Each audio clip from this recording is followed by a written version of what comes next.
যে আমি কিন্তু বেশি প্রাইসও নেব না, আমার যেটুকু ন্যায্য সেটুকুই নেবো এরকম, আর কোয়ালিটিটা ভালো দেবো এরকম। আমরা সবসময় স্টাডি করি যে কম্পিটিটর ব্র্যান্ডরা কি স্ট্রাকচার রাখছে, কি ডিজাইন করছে, কারণ সবসময় আমি বেস্ট এটা অবশ্যই মনে করব, কিন্তু তার সাথে আমার অপোজিটে কি হচ্ছে, আমার চারপাশে কি হচ্ছে সেটা খেয়াল রাখাটা খুব ইম্পর্টেন্ট। যে যতবার সে তার বিয়ের এই মোমেন্টটা মনে করবে যে তার বর তার মাথায় সিঁদুরটা পরিয়ে দিচ্ছে, খুকুমনি সিঁদুর, আমরা আছি সাথে।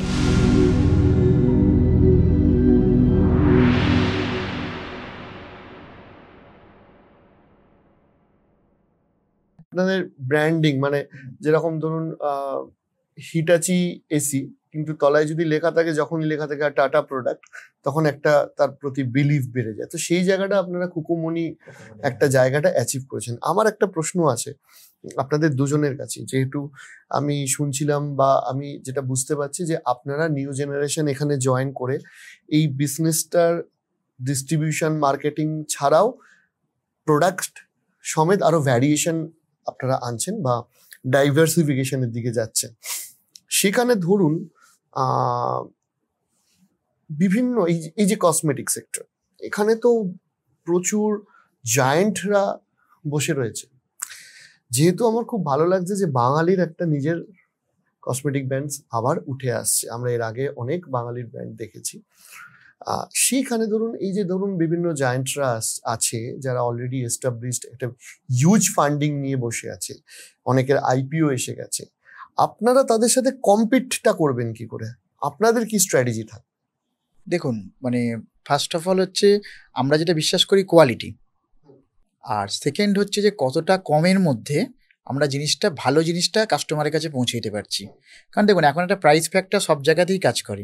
আপনি কোনো ই কমার্স প্ল্যাটফর্মে বলুন, রিটেল শপে বলুন, যেখানে আপনি হচ্ছে ভালো জিনিসটা দাম অ্যাফোর্ডেবল প্রাইসে পাচ্ছেন, লোকে কিন্তু সেটাই নেয়।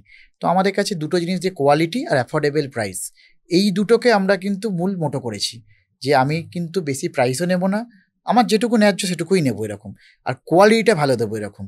তাছাড়া আমরা যেটা করছি কি এরকম, আমরা বিভিন্ন জায়গায় ক্যাম্পেইন করছি। এখন তো সোশ্যাল মিডিয়া খুবই স্ট্রং, জানেন, বিভিন্ন ই কমার্স প্ল্যাটফর্মের সাথে টাই আপ করেছি। তো সেইগুলো দিয়েই আপাতত চেষ্টা করছি, আমরা আমাদের মতো করে চেষ্টা করছি এরকম। এবার দেখুন, কম্পিট তো অবশ্যই, আজকে তো আমরা একটা প্রোডাক্ট বের করছি যখন কিছু একটা কোম্পানি বা ব্র্যান্ডকে দেখে তবেই তো বের করছি এরকম, না?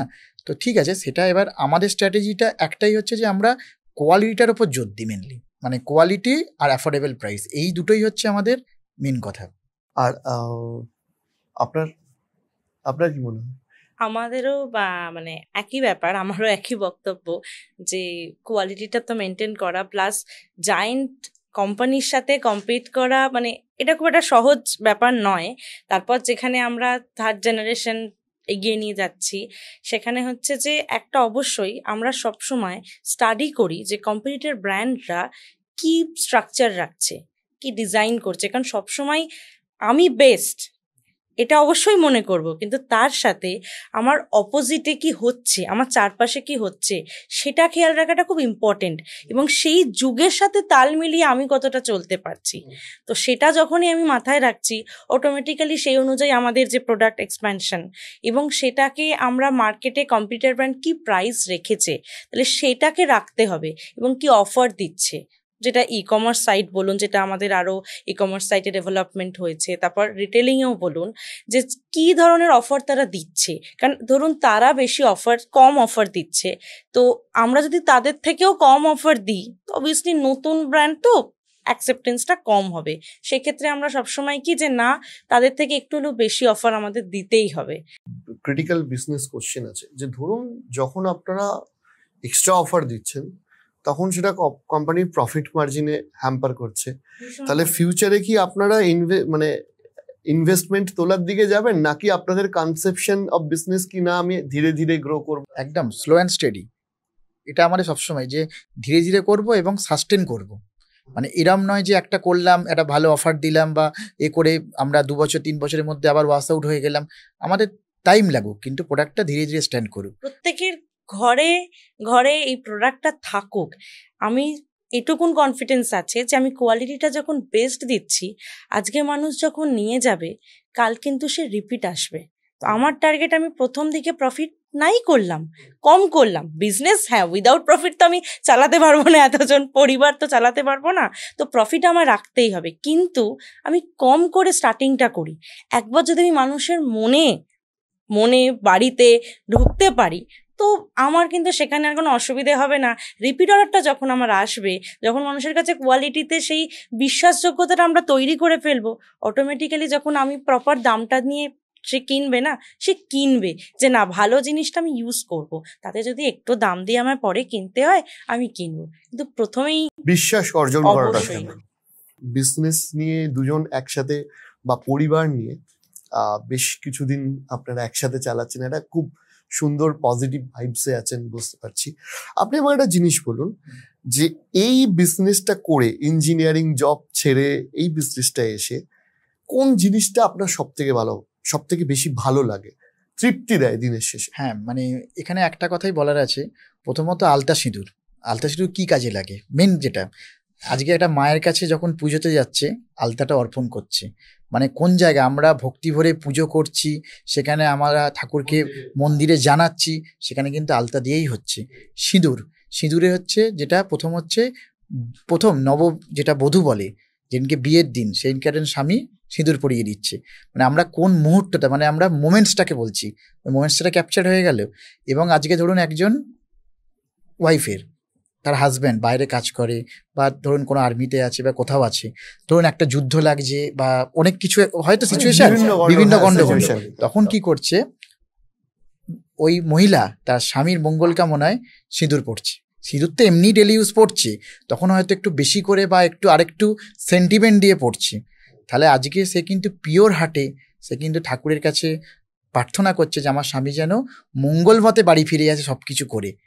তা আজকে যখন একজন মঙ্গল কামনার সঙ্গী হচ্ছে খুকুমনি সিঁদুর, হ্যাঁ, তো সেই পিওরিটিটা আমরা কিন্তু অলওয়েজ বজায় রাখি। সেখানে আপনার মনে হয় যে পিওরিটিটা রাখাটা খুব অবশ্যই, এটা তো আমরা কমিটেড, আমরা এই জায়গাটা পুরোটাই কমিটেড। কেন কি যে আজকে যখন আমাদের ওপর তারা এই ভরসাটা আছে, তো আমাদের তো এই পিওরিটিটা রাখতেই হবে।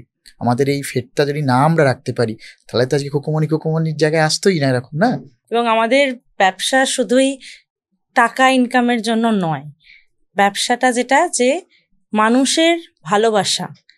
একজন মেয়ে বিয়ে করছে, এই যে আমিও আজকে মাথায় সিঁদুর পরছি স্বামীর মঙ্গল কামনা করে, বা আমার যখন বিয়ের সময় বা যে কোনো মেয়ের বিয়ের সময় তাদের বিয়ের দিনকে যে সিঁদুরটা পরিয়ে দিল, সেই যে মোমেন্টটা সারা জীবনের ক্যাপচার, যে যতবার সে তার বিয়ের এই মোমেন্টটা মনে করবে যে তার বর তার মাথায় সিঁদুরটা পরিয়ে দিচ্ছে, খুকুমনি সিঁদুর, আমরা আছি সাথে। এই গুড যে এত ভালো ফিলিংস এর মধ্যে আমরা রয়েছি।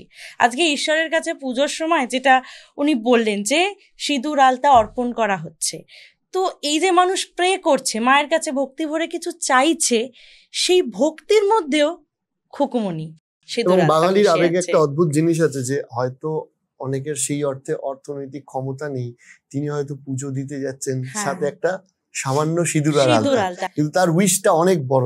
এবং এই যে মা বোনেদের ভালোবাসা, ভক্তি, মঙ্গল কামনা সবকিছুর মধ্যে মিশে আছে। মানে এই যে খুকুমনি আলতা সিঁদুরটা মিশে আছে। এই যে গ্রামে গঞ্জে আপনি মা বোনেদের দেখবেন যে প্রতি বৃহস্পতিবার করে আলতা পরার চলটা কিন্তু আছেই। আমাদের শহরে হয়তো এখন এটা একটা ফ্যাশন স্টেটমেন্টে অবশ্যই কনভার্ট হয়েছে, যে কোনো এখন ফ্যাশন স্টাইল স্টেটমেন্টে বিভিন্ন ডিজাইনে আলতা পরি, তো একটা ফ্যাশন শোতে পরা হচ্ছে, নাচের প্রোগ্রামে পরা হচ্ছে, এবং অনেকে যারা মডার্ন মানে বিশ্বাসী, মডার্ন ধ্যান ধারণায়, তারা হয়তো জাস্ট অকেশনালি পুজোতে পড়ছে, বাট এখনো কিন্তু গ্রামে গঞ্জের মা বোনেরা মানে প্রতি বৃহস্পতিবার তারা পড়বেই। মানে আমাদের আলতার সেল বলছি, যেটা সেলটা কিন্তু অ্যাকচুয়ালি মিশে আছে ইমোশনে। আমরা কিন্তু রয়েছি মানুষের ইমোশন, ভালোবাসা এবং ভক্তি শ্রদ্ধার মধ্যে। তাই যেখানে আমাদেরকে সবসময়, তাই এটা আমাদের কাছে ঈশ্বরের আশীর্বাদ যে আমরা মানে খুকুমনি আলতা সিঁদুর এই ঈশ্বরের এই আশীর্বাদের স্থানে আমরা থাকতে পেরেছি। আমরাও এটা গর্বিত বোধ করি যে আমাদের এই জায়গাটা আমরা পেয়েছি।